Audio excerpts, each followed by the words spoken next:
तो कहानी की शुरुआत होती है और हमें मिशेल को दिखाया जाता है जो कि अपने फियोंसे से लड़ाई करने के बाद अपने घर को छोड़कर जा रही थी। वो अपना सारा सामान पैक कर कर बिना अपने फियोंसे को बताए ही वहां से चली जाती है, अपने एंगेजमेंट की रिंग और अपने अपार्टमेंट की चाबियां वहीं पर टेबल पर ही छोड़कर। तो इसी तरीके से वो काफी घंटों तक ड्राइव करते हुए उस शहर से बाहर जाने की कोशिश करती है, पर हालांकि बीच में ही उसके कार का फ्यूल खत्म हो जाता है। इसीलिए ही वो टाउन के थोड़े से पास में एक गैस स्टेशन पर जाकर रुकती है अपने कार को फिर से रिफ्यूल करने के लिए, जहां पर कि वो ये नोटिस कर पाती है कि एक अजीब सी गाड़ी काफी देर से ही उसका पीछा करे जा रही थी। पर उसके ऊपर ज्यादा ध्यान ना देते हुए मिशेल फिर वहां से अपने सफर को जारी रखती है, जहां पर कि आधी रात को उसका फियोंसे उसको कॉल करने लगता है, क्योंकि रात को आने के बाद उसको पता चला कि मिशेल उसको छोड़कर जा चुकी है। इसीलिए वो उसको कॉल कर कर वापस आने के लिए कन्विंस करने की कोशिश कर रहा था, पर मिशेल तो उससे बात तक भी नहीं करना चाहती थी। इसी वजह से उसका फोन भी नहीं उठाती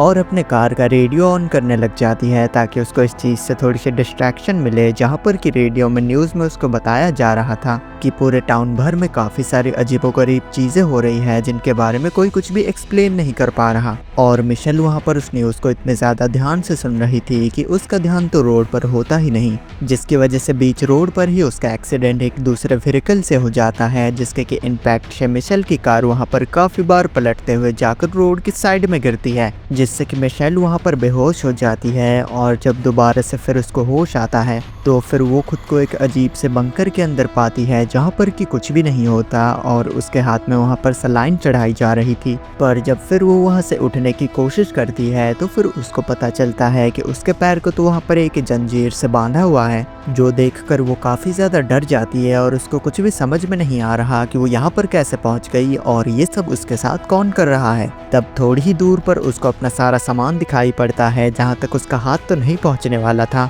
इसीलिए वो अपने सलाइन के पोल से ही वहाँ पर अपने सारे सामान को खींचने की कोशिश करती है, जिससे कि फाइनली उसके हाथ में वहाँ पर उसका फोन आ जाता है। पर बदकिस्मती से वहाँ पर उस बंकर के अंदर सिग्नल्स ही नहीं होते। तभी उसको यह एहसास होता है कि बाहर से कोई उस बंकर को खोलकर अंदर आ रहा है और उस बंकर को खोलकर वहाँ पर एक काफी बड़ा सा आदमी अंदर आता है, जिसको देख कर के बेचारे मिशेल वहाँ पर काफी सहम जाती है। और वो आदमी वहाँ पर मिशेल के सामने उसका खाना रखता है, जिसको देखकर मिशेल डरते हुए वहाँ पर उसको जाने देने के लिए बोलती है और वो इसके बारे में किसी को कुछ भी नहीं बताएगी और अगर उस आदमी को पैसे भी चाहिए तो फिर वो भी ला कर देगी। पर वो आदमी उससे कहता है कि वो उसको नहीं छोड़ सकता, क्योंकि बाहर उसके लिए अब और कोई दुनिया नहीं बची, वो तो बस उसको बचाने की कोशिश कर रहा है। ये कहकर वो मिशेल के सामने उसके पैर की कड़ी की चाबी फेंक कर वहाँ से चला जाता है एंड उसके जाने के बाद मिशेल फिर वहाँ पर उस चाबी का इस्तेमाल करते हुए अपने पैर को छुड़ा लेती है और अपने सारे कपड़े पहन लेती है। आगे फिर वो वहाँ पर एक लकड़ी को काफी ज्यादा शार्प करते हुए उसको एक हथियार बना लेती है और वहाँ पर खड़ी होकर उस आदमी का इंतजार करने लगती है, इस उम्मीद में कि जब वो आदमी फिर से दोबारा अंदर आएगा तो फिर मिशेल उस लकड़ी से उसके ऊपर हमला कर वहाँ से भाग सकती है।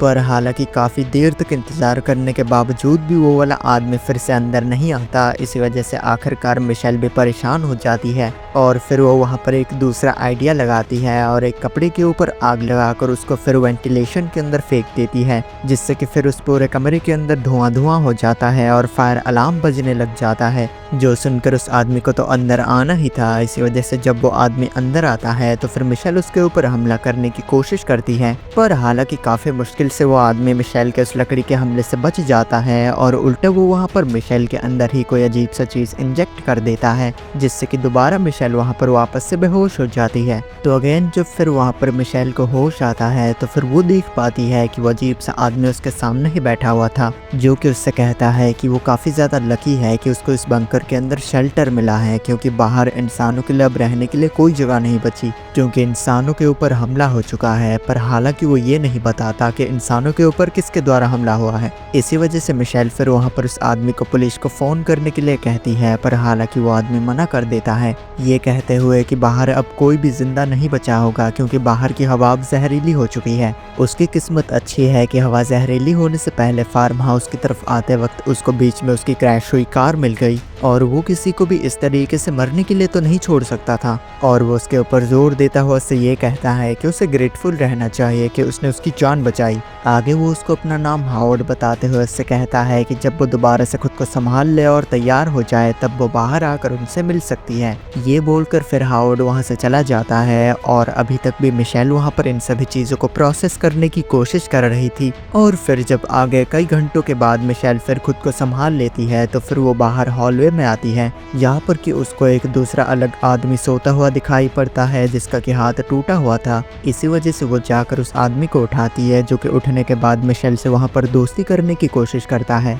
पर हालांकि मिशेल उससे कहती है कि उसे हावर्ड के ऊपर बिल्कुल भी यकीन नहीं है। जो सुनकर वो आदमी कहता है कि उसका नाम एमिट है और उसको तो हावर्ड के ऊपर पूरा यकीन है। तब आगे वहाँ पर हावर्ड भी आ जाता है, जो कि उनकी बातें सुनकर उनसे कहता है कि उन्हें उसके ऊपर यकीन हो ना हो, अगर उनको जिंदा रहना है तो फिर उन्हें इस बंकर के अंदर ही रहना होगा। ये कहकर आगे फिर वो मिशेल को वहाँ पर उनका पूरा बंकर दिखाता है, जहाँ पर कि खाने पीने से लेकर एंटरटेनमेंट की हर एक चीज मौजूद थी। जिसके बाद हावर्ड फिर ले जाकर मिशेल को बाहर का एक नज़ारा दिखाता है, जहाँ पर स्टार्टिंग में तो मिशेल को सब कुछ ही आम लग रहा था, पर हालांकि फिर उसको वहाँ पर काफी सारे मरे हुए जानवर दिखाई पड़ते हैं। और हावर्ड बताता है कि ये सारे जानवर उसी के ही फार्म के जानवर हैं, जो कि इन्फेक्ट होने की वजह से हावर्ड को उन सभी जानवरों को मारना पड़ा। और वापस आने से पहले वो हावर्ड की गाड़ी देख पाती है, जिसको कि देखकर वो हैरान रह जाती है, क्योंकि ये गाड़ी दरअसल वही गाड़ी थी जो कि काफी देर से उसका पीछा करे जा रही थी। इसलिए फिर वहां से वापस आने के बाद वो जाकर एमिट से बातें करती है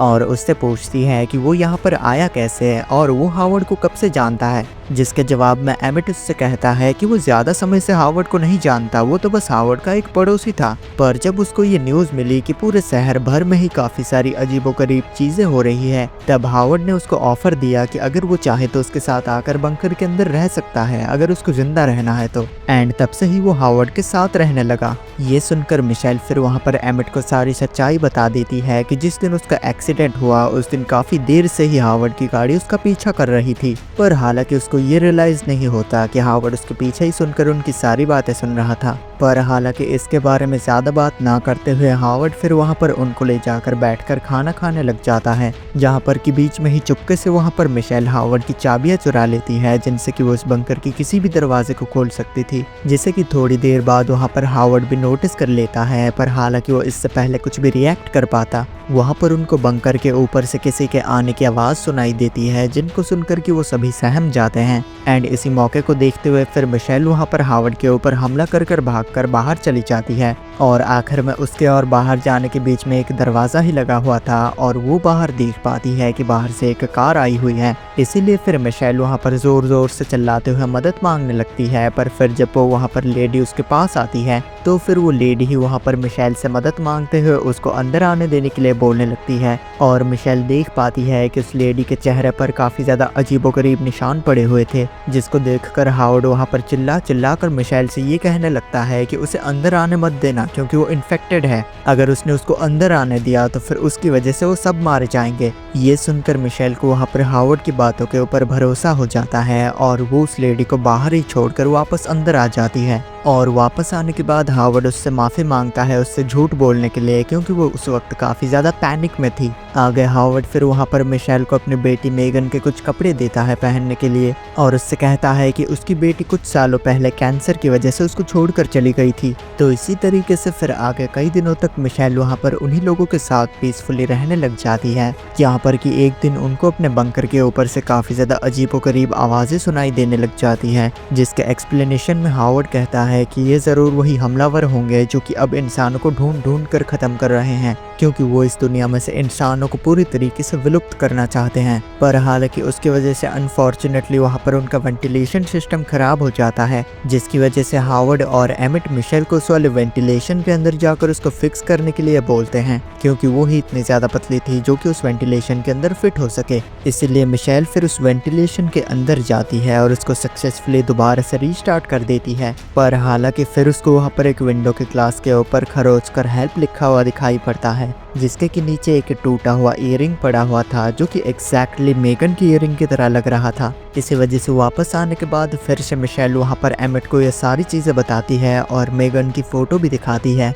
जिसको देखकर एमिट हैरान होते हुए मिशेल को वहाँ पर बताता है कि ये तो मेगन नहीं है बल्कि ये तो ब्रिटनी है, जो कि कभी उसकी क्लासमेट हुआ करती थी और कई सालों पहले ही वो कहीं पर गायब हो चुकी है। एंड इसी तरीके से उनको वहाँ पर एक और भी फोटो मिलती है जिसमें कि हावर्ड एक और दूसरी लड़की के साथ था। ये देखकर तो उनको ये पक्का यकीन हो जाता है कि हावर्ड कोई अच्छा इंसान नहीं है। इसी वजह से वो दोनों फिर वहाँ से भागने का सोच लेते हैं, क्योंकि बाहर की हवा भले ही जहरीली हो पर वो यहाँ पर एक किडनैपर के साथ नहीं रहना चाहते थे। इसीलिए वो दोनों फिर धीरे धीरे कर वहाँ पर कुछ मटेरियल्स जमा करते हुए 2 सूट्स बनाने लगते हैं, जिससे कि बाहर के जहरीली हवा के अंदर भी वो लोग जिंदा रह सके। पर हालांकि अनफॉर्चुनेटली किसी न किसी तरीके से वहाँ पर हावर्ड को उनके प्लान के बारे में पता चल ही जाता है, जिसके गुस्से में वो वहाँ पर एमिट को ही जान से मार देता है और वो वहाँ पर मिशेल से कहने लगता है कि उसने उसकी जान बचाई है पर फिर भी वो उसको छोड़कर क्यों जाना चाहते हैं। ये बोलकर वो मिशेल के ऊपर भी हमला करने लग जाता है, जिस हाथापाई के बीच में वहाँ पर उस बंकर के अंदर आग लग जाती है। पर जैसे न तैसे कर फिर मिशेल वहाँ से बाहर आ जाती है और अब तक उसने तो अपना वो सूट भी बना लिया था, इसीलिए वो हावर्ड को उस बंकर के अंदर ही बंद कर वहाँ से उस सूट को पहनकर बाहर आ जाती है। पर हालांकि फिर उसको पता चलता है कि उस हाथापाई के बीच में ही वहाँ पर उसका वो वाला सूट बुरी तरीके से डैमेज हो चुका था। इसी वजह से वो जल्दबाजी में वहाँ पर एक डक्ट टेप के जरिए उस वाले सूट को दोबारा से फिक्स करने की कोशिश करने लगती है। जिस बीच वो वहाँ पर कुछ उड़ते हुए पक्षी को देख पाती है, जिसको देखकर वो हैरान रह जाती है, क्योंकि अगर पक्षी उड़ते हुए बाहर सांस ले पा रहे हैं तो फिर इंसान भी तो सांस ले पाएंगे। ये सोचते हुए फिर वो वहाँ पर अपने सूट का मास्क हटाती है और सरप्राइजिंगली वो वहाँ पर बाहर खुले हवा में सांस ले पा रही थी। तो क्या हावर्ड उनसे इतने दिनों से झूठ बोल रहा था? नहीं, क्योंकि सून ही वहाँ पर एक उड़ता हुआ अजीब सा स्पेसशिप आ जाता है, यानी कि दुनिया के ऊपर हमला तो हुआ है। तो फिर वो एलियन स्पेसशिप वहाँ पर मिशेल की तरफ ही आने लग जाता है, जिससे डर के मारे मिशेल जाकर एक गाड़ी के अंदर छुप जाती है। इसी वजह से वो एलियन स्पेसशिप वहाँ पर गाड़ी के साथ ही मिशेल को ऊपर खींचने लग जाता है, जिससे बचने के लिए मिशेल फिर वहाँ पर एक अल्कोहल के बोतल के अंदर एक कपड़ा लगाकर कोई जुगाड़ू सा मोलोटोव बना लेती है एंड उसको सीधा ही उस स्पेसशिप के अंदर फेंक देती है, जिससे कि एक धमाके के साथ वो स्पेसशिप खत्म हो जाता है और मिशेल सीधा ही उस गाड़ी के साथ आकर नीचे गिरती है। आगे मिशेल फिर वहाँ पर उसी लेडी के गाड़ी के अंदर बैठकर वहाँ से जाने लग जाती है, जो कि पहले आकर उनसे मदद मांग रही थी। जिस बीच जाते हुए ही उसको वहाँ पर रेडियो के जरिए ये पता चलता है कि इंसानों ने धीरे धीरे कर एलियंस के ऊपर काबू पाना स्टार्ट कर दिया है और वहाँ पर सर्वाइवर्स को एक जगह पर आने के भी इंस्ट्रक्शन दिए जा रहे थे। और गाइस, इसी के साथ ये वाली कहानी यहीं पर ही खत्म हो जाती है। और अगर आपको ये वाली कहानी सुनने में मजा आया तो फिर प्लीज इस वीडियो के ऊपर क्लिक कर जाकर इसको भी देखिए। इसको देखने में भी आपको बहुत मजा आएगा।